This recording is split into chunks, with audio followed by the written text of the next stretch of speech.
Halo rekan-rekan pejuang NIP, negara memanggilmu untuk mendaftar di sekolah kedinasan Poltekip dan Poltekim. Simak informasinya.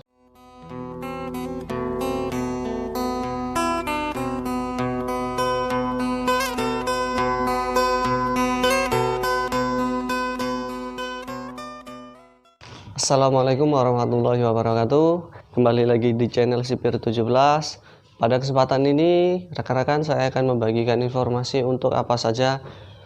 Informasi untuk persyaratan yang digunakan untuk mendaftar di Poltekip atau Poltekim. Nah, bagi rekan-rekan yang barusan bergabung, saya ucapkan terima kasih dan jangan lupa like, komen, dan subscribe ya rekan-rekan.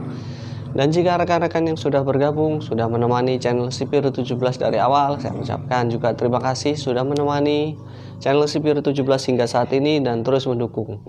Pada kesempatan ini ya rekan-rekan, pertanggal 1 Juni Kementerian Hukum dan Hak Asasi Manusia membuka informasi yang seluas-luasnya kepada putra-putri negara, formasi umum, dan formasi putra-putri Papua Barat untuk membuka formasi di bagian sekolah kedinasan di bagian Poltekip dan Poltekim. Apa sih Poltekip itu? Poltekip adalah Politeknik Ilmu Pemasyarakatan yang nantinya jika sudah lulus akan ditugaskan di seluruh UPT, unit pelaksana teknis pemasyarakatan, atau yang biasa kita kenal di lapas, rutan, dan lain sebagainya. Nah, nanti akan ditempatkan di seluruh Indonesia rekan-rekan. Nah, untuk sekolah kedinasan ini selama 4 tahun, yaitu D4 setara S1, dan untuk Poltekim adalah Politeknik Ilmu Imigrasi.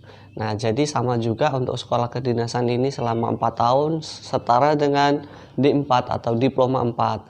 Jadi untuk Poltekim ini biasanya ditugaskan di imigrasi seluruh Indonesia. Biasanya ya di seluruh Indonesia lah pokoknya rekan-rekan. Nah, jadi pemerintah atau Kementerian Hukum dan Hak Asasi Manusia ini membuka kuota sebanyak 300. Untuk pembagiannya adalah formasi umum putra-putri Papua Barat, dan formasi untuk pegawai negeri sipil yang sudah menjadi pegawai negeri sipil di Kementerian Hukum dan Hak Asasi Manusia umum, dan pegawai negeri sipil di daerah Papua dan Papua Barat. Jadi keempat formasi ini dikalkulasi sebanyak 300, tetapi yang paling banyak adalah di bagian formasi umum ya rekan-rekan, belum memiliki pekerjaan atau hanya memiliki ijazah dari SLTA. Tunggu apa lagi informasinya? Yuk kita simak rekan-rekan.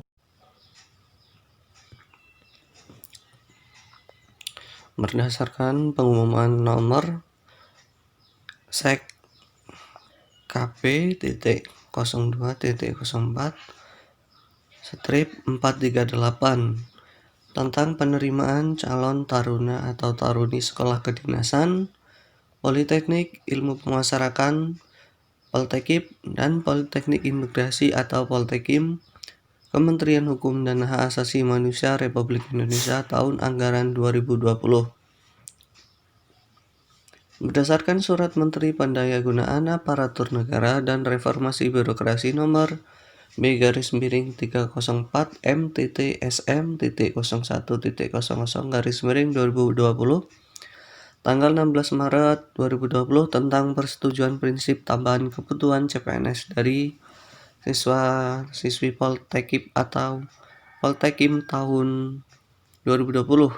Kementerian Hukum dan HAM Republik Indonesia mengundang putra-putri terbaik lulusan sekolah lanjut atas sederajat SMA dan pegawai negeri sipil di lingkungan Kementerian Hukum dan HAM untuk mengikuti seleksi penerimaan calon taruna atau taruni sekolah kedinasan Politeknik Ilmu Pemasyarakatan atau Poltekip dan Politeknik Imigrasi atau Poltekim dengan ketentuan sebagai berikut.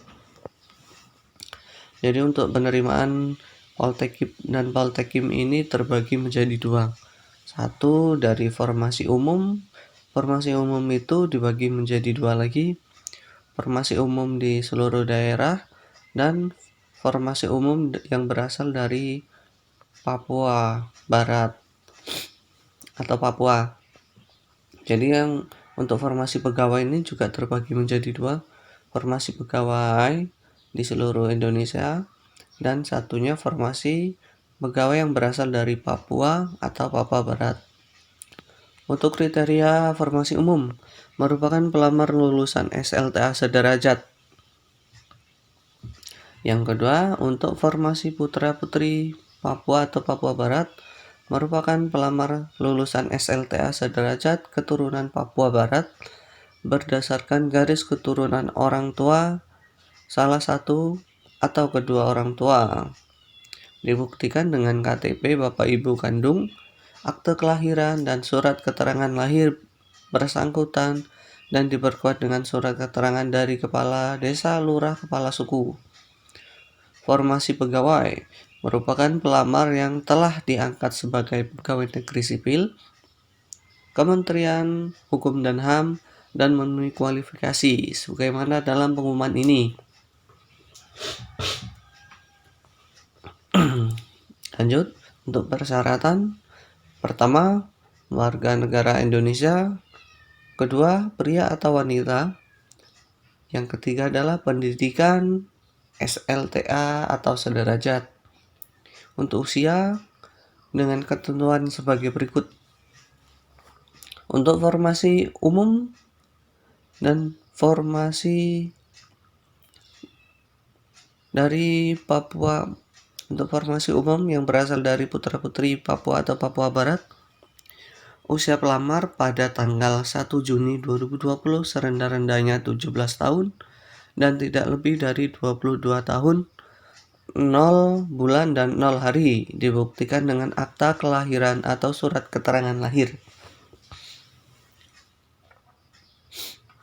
Untuk formasi pegawai dan formasi pegawai putra-putri Papua Barat, ini yang dikhususkan yang sudah menjadi ASN di Kementerian Hukum dan HAM, misal dari penjaga tahanan atau analisis keimigrasian. Usia pelamar pada tanggal 1 Juni 2020 tidak lebih dari 25 tahun 0 bulan dan 0 hari, dibuktikan dari kelahiran surat keterangan lahir. Tinggi badan pria minimal 65 dan wanita minimal 158 cm dengan berat badan ideal, berbadan sehat, tidak cacat fisik, tidak cacat mental, bebas HIV/AIDS, bebas narkoba, tidak memakai kacamata atau softlens, tidak tuli, dan tidak buta warna. Nah, untuk tes Poltekkip dan Poltekkим ini diadakan untuk tes buta warna, rekan-rekan. Jadi rekan-rekan yang bertanya ketika buta warna parsial dan lain sebagainya, di sini dijelaskan tidak buta warna, jadi tidak bisa ketika buta warna. Bagi pria tidak bertato dan tidak bertindik telinganya atau seluruh anggota badan, kecuali disebabkan oleh adat. Biasanya untuk di Papua itu juga ada sih untuk adat yang harus diwajibkan untuk menggunakan tato. Nah, itu bisa, rekan-rekan. Belum pernah menikah dengan dibuktikan surat keterangan dari lurah. Nah, rekan-rekan meminta surat keterangan dari lurah bahwa mengetahui rekan-rekan itu belum menikah. Yang ke-10, bersedia ditempatkan di unit pelaksana teknis UPT Pemasyarakatan di seluruh wilayah Indonesia. Jadi, ketika rekan-rekan nanti diterima, rekan-rekan akan ditempatkan di seluruh Indonesia. Berbeda dengan penerimaan penjaga tahanan kemarin.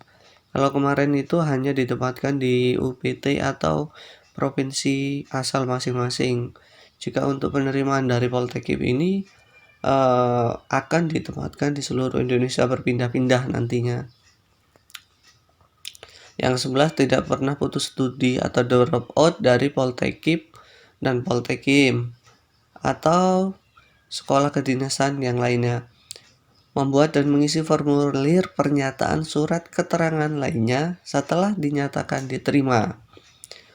Nah, ini khusus poin di nomor 14, khusus untuk bagi pegawai.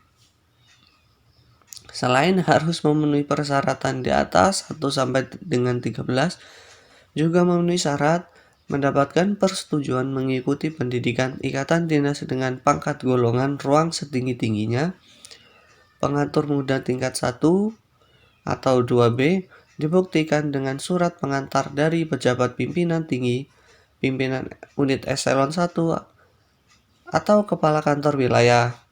Jadi, jika sudah PNS akan mengikuti penerimaan Poltekip atau Poltekim ini, maksimal untuk pangkatnya itu 2B, rekan-rekan. Nah, jadi juga mendapat persetujuan dari UPT dan kepala kantor wilayah. Yang B, tidak dalam proses pemeriksaan atau sedang menjalani hukuman di tingkat sedang atau berat sesuai peraturan Pemerintah Nomor 35 Tahun 2010. Nah, jadi yang dimaksud tidak dalam sedang menjalani hukuman disiplin di sini ketika ada masalah di UPT atau sedang menjalani, pokoknya ada kegiatan atau permasalahan lah di UPT-nya, itu tidak bisa mengikuti untuk pendaftaran PPKP tahun 2018 dan PPKP tahun 2019 bernilai baik dan seluruh komponen. Ini untuk kuota formasi taruna. Kuota formasi untuk sekolah kedinasan Kementerian Hukum dan HAM sebanyak 600 taruna atau taruni. Lanjut, untuk Poltekip itu sekitar 300 kuota terdiri dari taruna dan taruni. Untuk A, dari umum pria 219 taruna dan wanita 71 taruni, khusus putra-putri Papua Barat, pria 3 taruna dan wanita 2 taruni, khusus putra-putri Papua Barat maksudnya. Kalau yang tadi Papua ya. Pria 3 taruna dan wanita 2 taruni. Untuk formasi sekolah kedinasan Poltekip terdiri dari umum.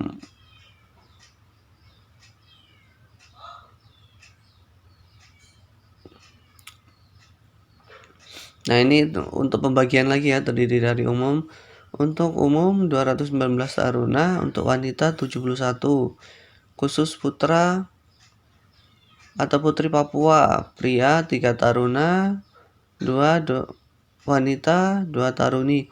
Khusus putra-putri Papua Barat, pria 3 taruna dan wanita 3 taruni. Nah, ini untuk kuota formasi pegawai. Nah, ini yang sudah diangkat menjadi PNS mendapatkan kuota 50 taruna dan taruni. Untuk umum 32 taruna, wanita 8 taruni. Untuk khusus putra-putri Papua, pria mendapatkan 4 taruna, wanita 1 taruni. Khusus putra-putri Papua Barat, pria 4 taruna dan wanita 1 taruni. Tata cara pendaftaran. Pelamar umum diwajibkan melakukan pendaftaran online melalui portal https://dikdin.bkn.go.id, mengunggah dokumen yang dipersyaratkan dimulai tanggal 8 sampai dengan 23 Januari. Nah, ini ada beberapa yang harus diunggah ya rekan-rekan. Untuk formasi umum ini ada berapa ini? Ada sampai I kalau nggak salah. Surat lamaran bermaterai 6.000 ditujukan Kementerian Hukum dan HAM. Nah, nanti surat lamaran itu dapat diunggah melalui alamat catar.kemenkumham.go.id. Kartu tanda penduduk, EKTP asli,